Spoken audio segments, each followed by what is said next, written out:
Hi guys, welcome back to my channel. Today I'm going to show you how to get universal rank player 81 or a jersey to deck heroes reward path of the Conductor in FC Mobile. Before we start, I made this video for beginner new into this game, still confused how you can challenge the event, how you can complete the quest, how you can get ton of reward from this game. Let's get started by tap this heroes event and you can jump into the Conductor chapters. All you have to do is just play this notes challenge.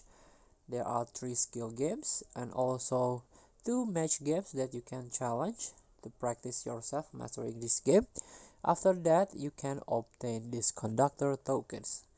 As you can see, you got 5 tokens, 8 tokens, 8 tokens again, 7 tokens, and many more.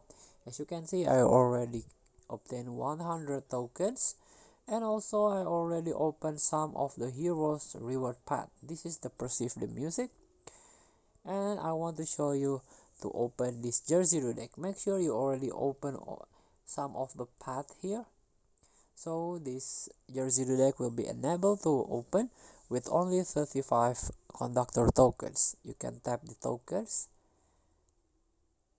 tap to open, and we got jersey deck. You can rank up your player with a 80 until 89 OVR players. You can read the details here. Thank you for watching. Don't forget to comment, like, and subscribe, and so click the next button below. Enjoy the game.